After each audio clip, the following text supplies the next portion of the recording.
Hi there, and welcome back to my channel. Today I take you along as I meal prep 50 breakfast burritos and subsequently experience the joy and freedom of not having to cook breakfast for at least a month. I'm going to include the cost of everything and break it down by cost per burrito so that we can see if this is worth the effort. And as you can see, I'm using tons of hearty and wholesome ingredients. These are really going to fill you up. And when you add up the cost of all of these ingredients and divide it by 50, it ends up being $1.85 per burrito. So especially nowadays, that's a lot less than if you were to go through a drive-thru, right? And the quality of the end result that you're getting is so much better. All right, so the first thing I'm doing is greasing these pans so that the bacon doesn't stick to them in the first place. And you guys know I love to keep things kind of cycling in my household, so I do save bacon grease to cook with, basically a free grease to use that is a byproduct of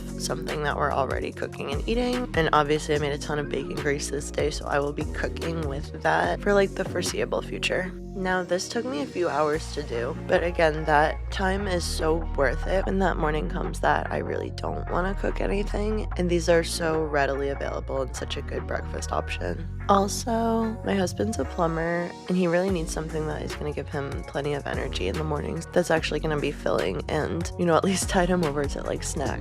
If not, he's eating his lunch at 9 a.m. So I love having, more open-ended chats in these videos, a little less structured than the ones we have over on the podcast. And so I was trying to stay open to what I should talk about today. And what came to my mind is, I felt driven to share the evolution of my relationship with men because it has changed so drastically over the years. And I see other people, where I was. I see clients feeling the ways that I felt years ago. I see clients feeling, ways that I felt at different points along this journey. And so I just thought that it might help somebody else to hear.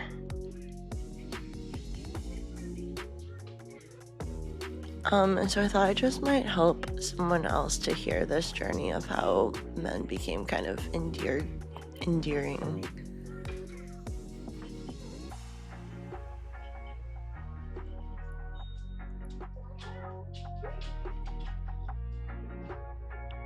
So I thought it just might help someone else to hear this tale of how I came back into relationship with men in a healthy and positive way. I had a really hard time with men growing up.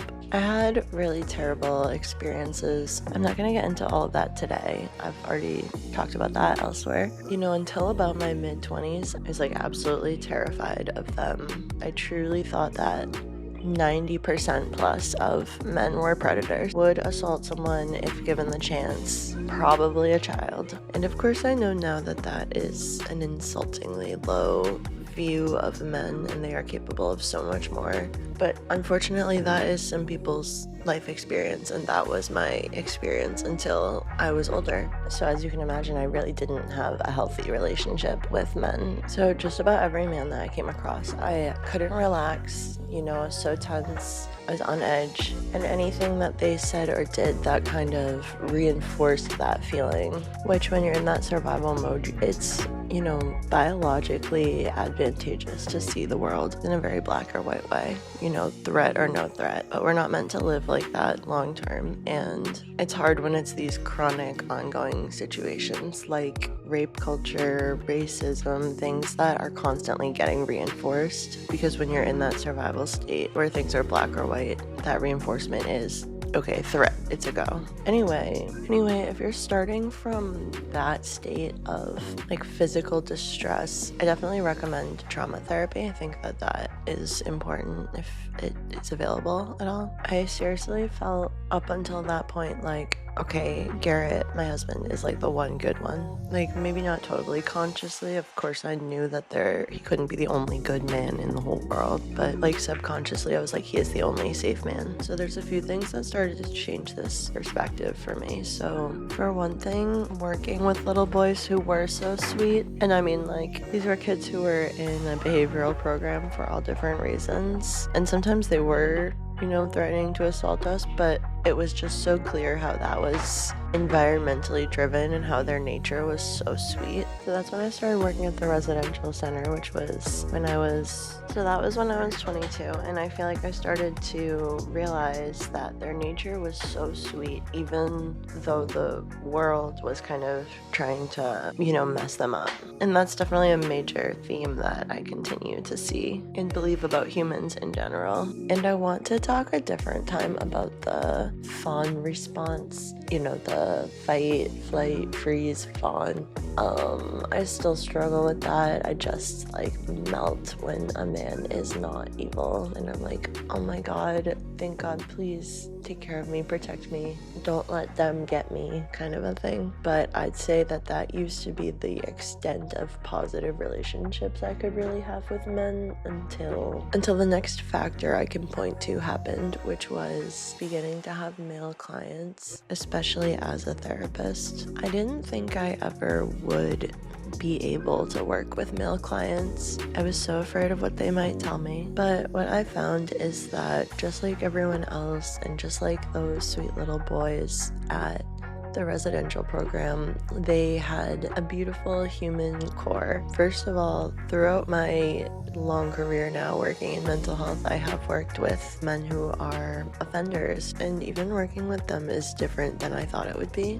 As their therapist, I am also in touch with that human part of them. But the other thing I found is that far more often, men seemed to not actually want to hurt anyone. So that was a real revelation for me at first. I couldn't believe that these men wanted to protect people that they loved. And of course, the other side of that is hearing more about all the trauma that they had been through. The longer I live and work in mental health, the more unique mental health experiences of men have become clear to me. And of course, I hope it goes without saying that this is no competition between men's mental health issues and women's mental health issues. I think that there's just no comparison, apples to oranges, they're just different based on the culture that we live in. But there are parallels between how women get hurt and how men get hurt in our culture. Anyway, being a therapist and having direct conversations with men about what they were experiencing changed things. Somewhere along this time, I also began to learn more about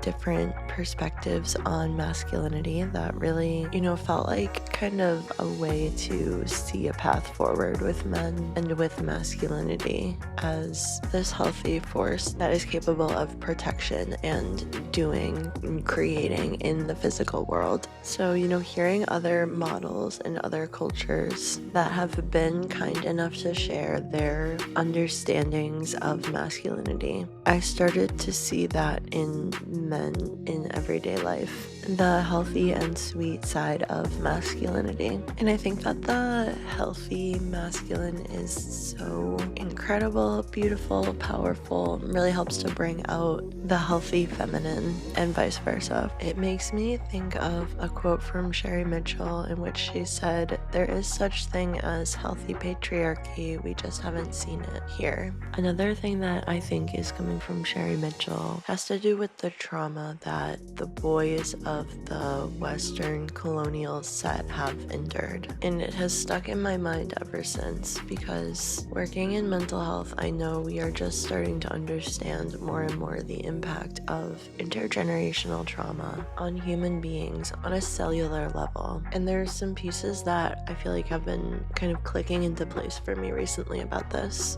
So Sherry pointed out that these boys, the great-great-grandfathers, had to see horrific things happen when they were helpless to stop them. Things having to do with war and sexual assault and just crimes against the soul. These energy patterns, if unexamined, will kind of keep playing out, right? And what I keep thinking about is we know that children process through play. And I think in some ways we continue to do that well into adulthood, actually. Think about how many boys young men, are processing different things through play. First of all, there's war, okay? The whole trend about boys thinking about the Roman Empire, the amount of video games that have to do with shooting people, boys idolizing the army, which certainly happens in certain pockets. I don't know, I really feel like I see something happening there where they're trying to process something. So I was already having a lot of these kind of conversations in my head about what men go through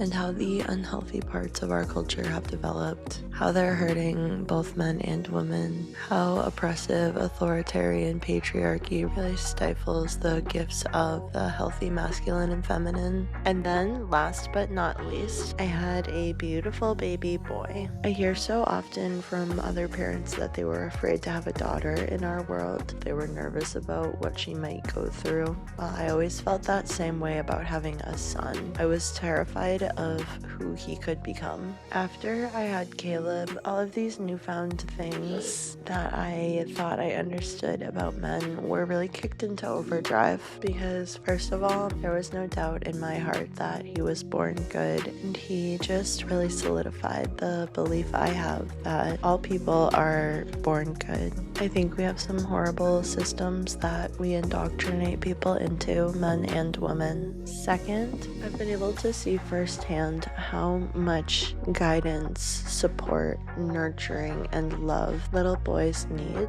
And that is not intended to put the blame and responsibility back on mothers. We don't support the feminine in our society. We have collectively devalued the feminine, and with it the heart-based understanding and wisdom of things like emotional intelligence and social connection, very important things. It feels clear to me that this is connected to the high rates of suicide in men, the epidemics of loneliness and addiction, and I can just see so clearly how so many of these men who go on to cause great harm were once hurt little boys. Anyway, my perspective on men has really changed throughout the years, and this has really changed the way that I've interacted with men as well. As I kind of alluded to, I used to be so guarded, so fearful, and now I've come to understand that they're just sweet teddy bears who need some kindness, looking for that healthy, feminine, nurturing, and caring energy, which I absolutely love to give. It comes very naturally to me. It feels good. And just like it feels so good and healing to me when a man is in my presence in his healthy masculine energy, I want to be bringing my equivalent of that, my healthy feminine energy. Men are as in need of the healthy feminine that allows them to access their emotional experience as I am of the healthy masculine that allows us to feel safe.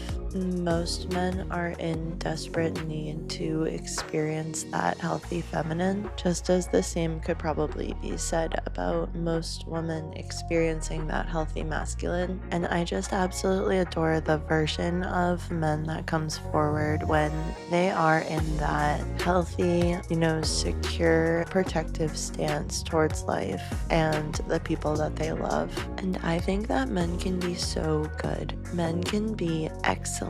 Men can be protectors, they can be safe, they can be sweet, they can use their strength and size to stop the flow of harm without causing harm themselves. They can choose collaboration over cutthroat competition. They can appreciate, recognize, share, and enjoy the gifts of the feminine without exploiting and destroying them. So I'm feeling like this might warrant another conversation or two. Let me know your thoughts. What do you think of this idea? If you're a woman, I want to know, do you notice any barriers in your relationships with men? And if you're a man, I'd love to know the same thing about women, because I know that, plenty of times men have been hurt by women as well, including being hurt by their own mothers. So once I've cooked all of the ingredients for each burrito, I will wrap them up, wrap it in tin foil, and put it in one of these compostable bags labeled with what it is. I aspire to one day have all glass, so I don't have to use any disposable materials, but I'm grateful that none of this is wrapped in plastic, because as I think I've mentioned before, that is something that genuinely causes me anxiety buying food from the grocery store. I hate plastic, I want none of it in my house, and I hate when all of my food comes wrapped in it. One of these bags will go in our regular freezer and the rest will go in the deep freezer to switch out. I'm gonna be, again, eating these burritos for probably the next month every single morning that I don't want to cook and I want to get right to the coffee. I've said it before and I'll say it again, getting a deep freezer was a great decision for me and my family. Meal prepping things is a great decision for us, and if it's something you're interested in, it might be beneficial for you too. It allows you to have good, wholesome food on hand so that you are less likely to spend money out to buy convenience foods or takeout or, just otherwise lose track of your money on consumables, which is something that can just end up feeling so disappointing later. If batch prepping like this feels overwhelming, I totally get it. I would recommend, starting one project at a time, or starting by doubling a batch of something that you're already making, where you can put half of it in the freezer. And that's another easy way that you can begin to stockpile homemade recipes, which are convenient but with the ingredients and nutrition of a home cooked meal. My next freezer prep project is going to be sausage, egg, and cheese breakfast sandwiches on a biscuit. My man's eating good. I do the majority of the cooking in our relationship, but rest assured that Garrett does other things. Anyway, I'm not 100% sure if I will film that or not, but I think I will, so if you enjoyed this kind of meal prepping with me, definitely stick around for that. It's always my goal to start with breakfast foods, so I'm hoping that once I've got a number of breakfast items in the freezer, then I'll think about some other things. But we're also eating them every day, so that's why I tried making so very many this time. 50 is more than I've ever made, and we're gonna see if it will last, if it'll allow me to make these other breakfast sandwiches before the burritos are all gone. I've got it in my mind to make pancakes for the freezer and maybe smoothie bowls. When I was pregnant with Caleb, I made a couple of quiches that were really convenient to have. Let me know if you have any other frozen breakfast ideas. Thank you so much for watching. See you next time. Bye.